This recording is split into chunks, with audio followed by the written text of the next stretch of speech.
2.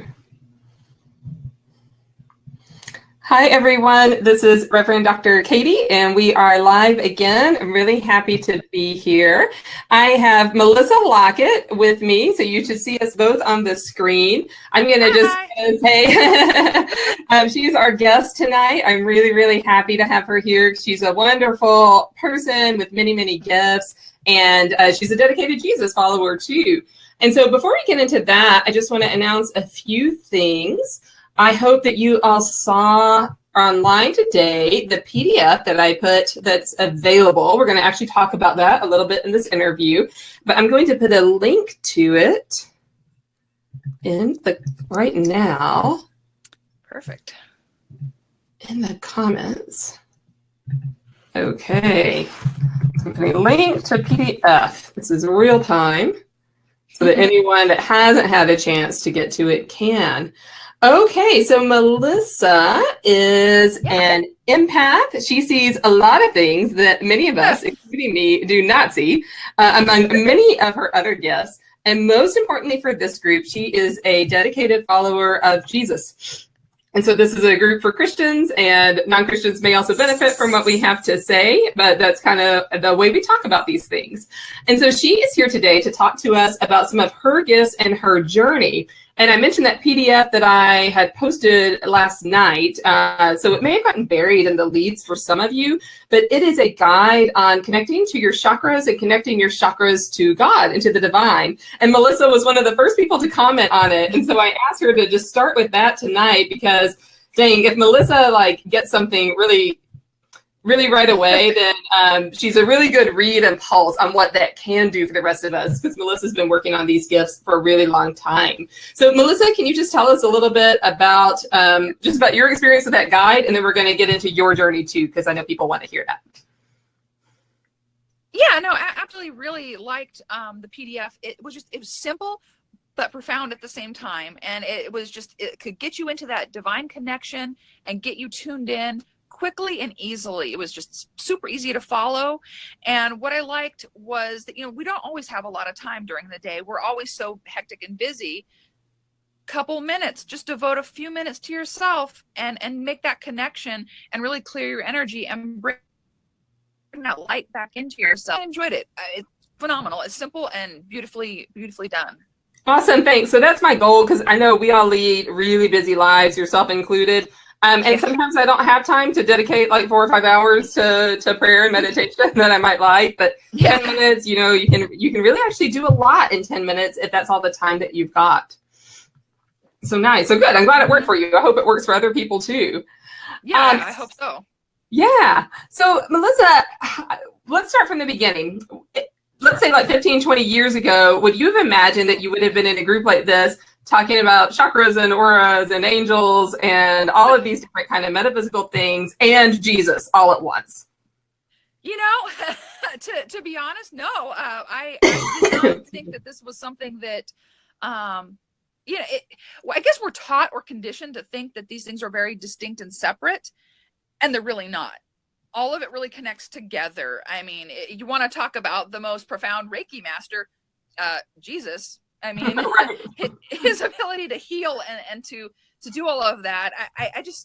They are supposed to be put together, but no, I never would have thought. And to be honest, a lot of my gifts were closed down for periods of time due to various reasons. So, I struggled up and down with my gifts and my faith over the years, and being able to blend it all together finally and let it all bloom. It's just, I'm so blessed and thankful that you created this group, because it's given me a venue to just feel like I belong. Yeah, you don't have to shut anything down in this group, so we can we can handle it all, right? Which is really, really nice. And even if there's people who are if they're hearing about things we're talking about, you're like, I'm not really sure about that. That's okay. We can all be unsure together, and that's totally cool. Yeah, and that's kind of the other angle to this that I really liked, is that we're learning and growing together. Nobody has to think exactly the same or believe exactly the same thing. Several of my friends that I have invited that are beautiful, wonderful people, they're not the typical church, going type, but they're very spiritual and very faithful and very, deep within all of that, and they just want that information and exploration and a safe place to do it, Right. without that judgment. They want to be comfortable just to say, well, I feel this and I feel that and that. Now they can do it. Awesome. And I know in these kind of groups, something that can be really helpful, and Melissa is just a master at this, so that's why I want to bring it up, is do everyone feel free to say, like, this is something I'm experiencing that I don't know what the name of it is, because chances are there's someone that can help you give that a name. And so 20 years ago, you weren't sure you could even talk about these things, and now your life is beautifully blended together and undivided, and that's so wonderful to hear. And so in this group, we think that Jesus is more than just a good guy. Jesus is an example of how to live our lives. And so in your own Christian life, tell us what inspires you the most about the life, the ministry, the death, the resurrection of Jesus. The whole thing. I mean, for one, I was a teenager when I actually had my experience who Jesus really was, and that connection, and realizing that is real, and that is real for me. And as I got to experience more and more of my own gifts, and knowing that I've been called to be a healer, I resonated with all the healing that I found with Jesus, all the things that he did historically, biblically, and all of the things that he does for me today. And so that's been the inspiration, that passionate, love-centered healer. And that's something that I want to emulate and to share, is that love-centeredness and that healing-centeredness and that being of wholeness and kindness and lovingness, all encompassed in a healing moment. And that's really the inspiration that I have found. Oh, I love it. And I love your connection with the biblical Jesus that we know through reading the Bible, but also the living and risen Jesus that lives in our hearts and in the communities, and that we are called to walk with, and that your healing ministry is one manifestation of that presence of the living Christ in our midst today. So that's amazing. And that's like living the Christian story. That's what this is about, right? Like everyone can do that. And so has there been a time in your life when Christians or churchgoers have made you feel guilty or accuse you, maybe thought you were off the deep end or something, for exploring these kinds of gifts? I've had a hodgepodge of experiences, some good, some bad. A lot of the members of my own congregation are pretty comfortable with me, pretty comfortable. Some of them don't have all the information. They know that, I go and do house blessings or, things like that. They're not really fully into it. There's some people I don't. I'm nervous about that. Some ladies at the church that are just like, oh, that's really cool, I want to know all about it, and they really embrace it. And I did, unfortunately, have some friendship outside the church that didn't assist through my transition of embracing my gifts that I believe are divinely blessed and God-given. And then I'm living that healing of Jesus in the real world. There were some people that, I think the word that was used was abhorrent to them. And, and it hurt, and it stung. It was a challenge for me to swallow that. But then I realized if I didn't live in that resonance with following these gifts and these beliefs and honoring what I've been given, that's almost, sacrilegious. I mean, it's denying my God to not follow my gifts. So if I take, these people's advice saying, well, you shouldn't do this, this is horrible, here are all the scriptures why you shouldn't do this, because, people like to handpick their scriptures to say what they needed to. So, I took the time and I researched it. God bless you for giving me some resources and information, and Paula as well giving me all sorts of information where it's biblically supported that people go out and do his work and do this healing. And I did present that to people who had a problem, I guess, with it. Not everyone received it so well. And then some people did embrace that and understand that, it does say that you're supposed to go out and do these things and help people and share love. And there are guidelines, there are ethical guidelines, there are moral guidelines. I'm not going out and, swindling and Right. and hurting people. I'm not doing those things. And of course that would not be in line with Jesus's message. So I feel that what I'm doing is consistent with the calling that I've been given and the message of sharing healing with people. And I'm blessed to be able to do it, and thankful that the most people are receiving it pretty well, and they're understanding and they're embracing of it. And the ones that weren't ready to receive this more developed and more connected to the divine version of me, I'll hold the space for that. I won't expect them to be anybody but themselves, and if they're not ready for it, that's okay. Yeah, and so I know a lot of it.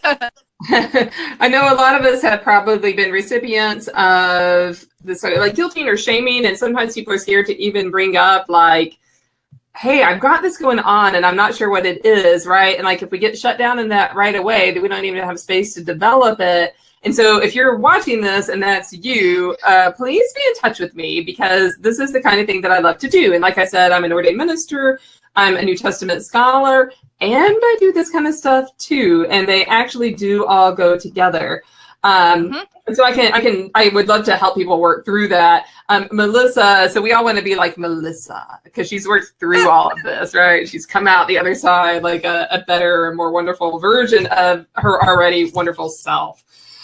So tell us a little bit about how you stay grounded. And I love your energy of like, those people, they're just going to be who they are. No reason to fight with them. But still, like when someone says something and it stings, or, there's things happening in the world. What are some of your practices to help yourself stay grounded?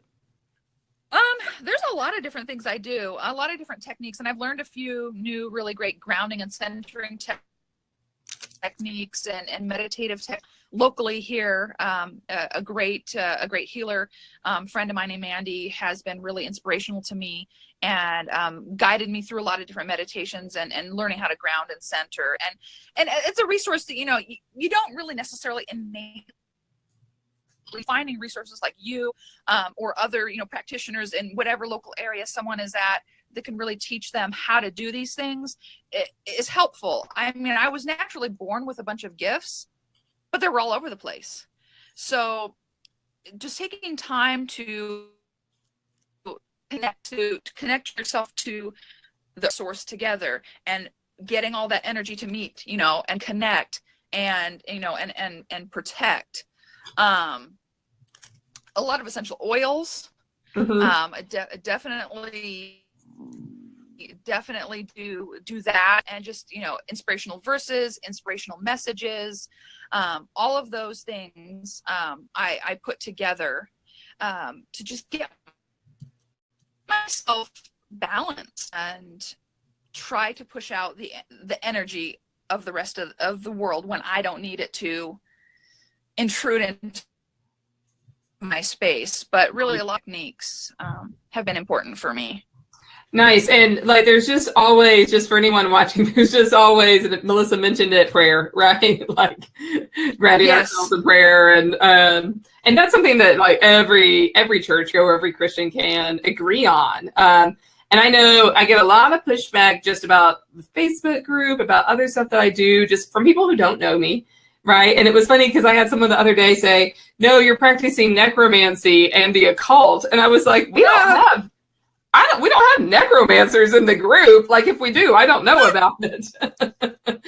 And we're not members of the occult. We're Christians. Like, so people project all sorts of weird stuff. And at some point we can learn not to take that in. That does not belong to us. It belongs to them.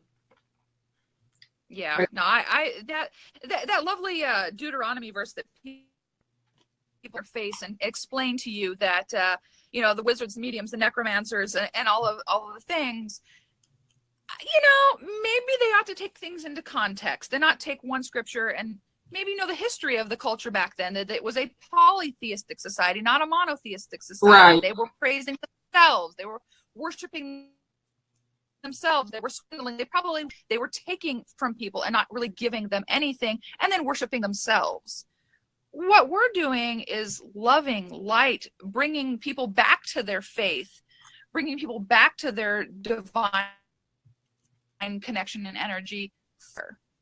That's how I feel about it, you know?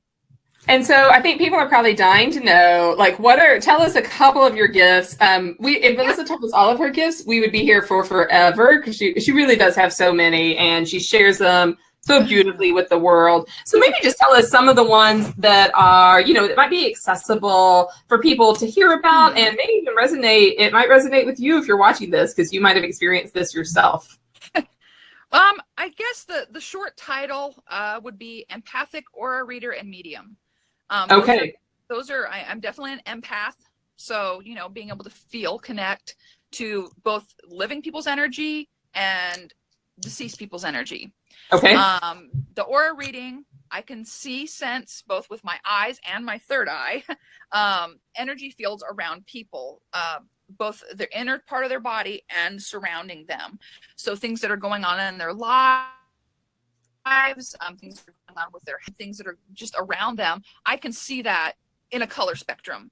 And then the mediumship, self-explanatory. I'm able to connect people to their loved ones and their angels, know that there is another side, and there is a heaven, and there is an angelic realm, and that this body isn't it, that there is something more, and there is something more beautiful.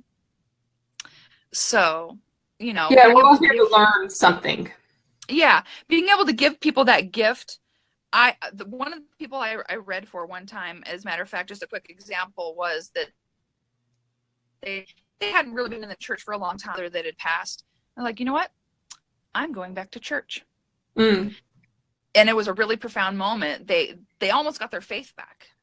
And just that one moment, that knowing their soul is so much bigger and more beautiful.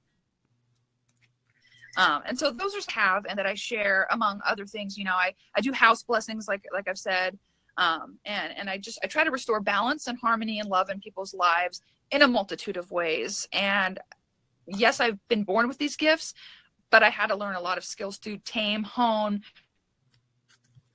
control, use them properly, safely, and having those resources and education out there. I don't know that I would have been able to do this without all of that help. I mean, I have got, you know, a lovely metaphysical shop that I frequent very often and even read at, and just the resources there alone have been profound. And like I said, bless you for opening this group, because this is a whole new avenue of information and resources that so many people don't have access to and need that access, because God is choosing a lot of people to do light work and to do helping and healing and pass along his energy and message and go out there and heal as Jesus did. How do we do it without the help, yeah, no one can learn this on themselves. You know? I mean, you know, in church we have school, right? Because we have to learn our basic stories, and we have to learn do unto others, right? We have to learn all that. And developing any of these kind of gifts is the same way. We all need schools and ways to be able to do that. And so that's one of the reasons why I'm here. So everyone watching, contact me. I would love to work with you on this, you know, with the gifts that I have, which are different than the gifts that Melissa has. So, you know, that story about the person who actually got brought back to church was so beautiful. And it reminds me, I remember when I was in seminary, gosh, in like 2001, I remember being in a class, and it was a sacraments and rites class, and we were studying funerals and like how to do end-of-life services for people.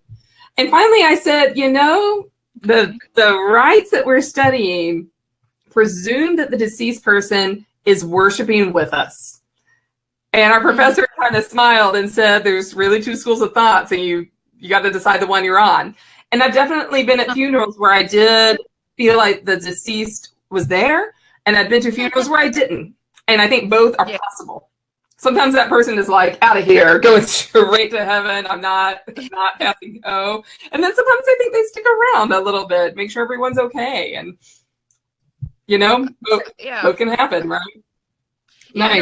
No, and I know that spirits do very well transition. But sometimes they just come back and check on people. I know that they're capable of that privilege to love and to share, you know, that moment.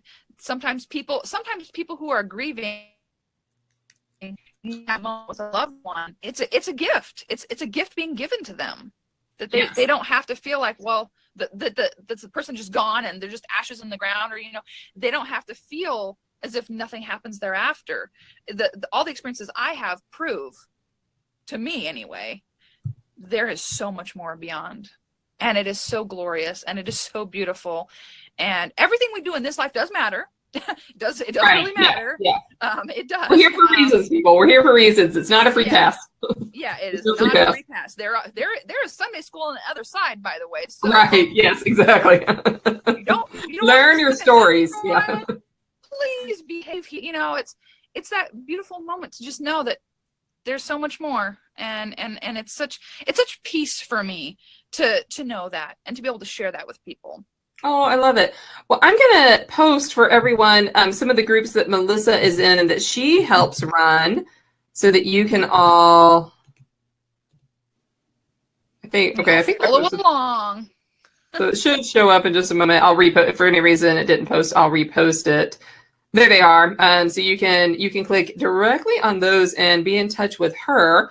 And Melissa and I were actually speaking, but before we started the live video, the two of us are interested in doing maybe like a short online webinar at some point in the future. And we're not exactly sure what the topics would be. We have some ideas, but if that's something you would like to do, like we could have a pre-registration webinar, maybe 2 hours, where we learn just some really basic skills. I feel like Melissa's and I's gifts are really complementary, where we're not doing exactly the same thing, but they overlap like just enough for it to be really fun. And so we're talking about that. So if you're interested, you need to let us know so that we can start to arrange that. And those of you who have a similar before story to Melissa, be in touch with me, because we want to get you to be the after, like Melissa is now, right? Like integrate, where you're able to explore all these. I personally love to do dream work and essential oils as well, and a lot of work with angels. And so if those are some of the interests that you have, plus more, then do be in touch. And so, in fact, I am announcing here for the very first time, and I'll start talking about it a little more, that I will be debuting a class in about 2 weeks. So I'm going to start taking registrations for that pretty soon, and we'll be talking about a lot of this. And if right now you're one of those people who does feel like you're in the before and you're not sure how to put all this together, maybe you feel like it's a little overwhelming, you're not even sure what all the options are, this class will take you through. It will be grounded the entire time in the Bible, because once you unleash the Bible scholar, it just comes out, y'all. So I can talk to you about historical context and ancient Greek and all of that, but with relevance for today. Until the cows come home. And we'll be grounded in Christian tradition. We'll be looking at examples of people who have done this kind of work. And then by the end of the class, you'll know what your own gifts are. So I would love to lead some of you through that. If you're interested, just private message me. So Melissa, let's turn it over to you for a final word. Do you have a final word for us, or something you want to share, something we didn't get to earlier? I'm just kind of happy to share it does get better, exploring these gifts. It really does get great when you work through this and you start to embrace that this is a divine gift. Things get to the point where explore this happily and healthy and safely, and be a light into the world, be that beacon of healing and light. That's what we're supposed to do to and so even if you're kind of confused or struggling or just trying to explore, why am I here? What's my purpose? What are my gifts? I'm here to tell you, if you do it diligently and faithfully and work with the right mentors and helpers, it can happen, and you can truly bloom into the soul that you're meant to be. Awesome. That's beautiful. Yeah, and we absolutely all can, and we're all beloved anyway. right? And so the great news for everyone is that God's grace is free. You don't have to do a darn thing to earn it. It's just right there waiting on us. And so Melissa's a great example of that, and we can all get there together. So I want to thank Melissa for her time, and we're going to be in touch. I'm going to clean up the broadcast just a little bit. I'll be answering any questions that people have, and I know Melissa's in the group too, so you can all see her there. And of course, this will be posted on all the social media that I have. And eventually I will do the subtitles on it for you too. So I know that'll help some people when they go back and watch the replay. Awesome. Thank you so much. And we'll see you all next time. Thank you.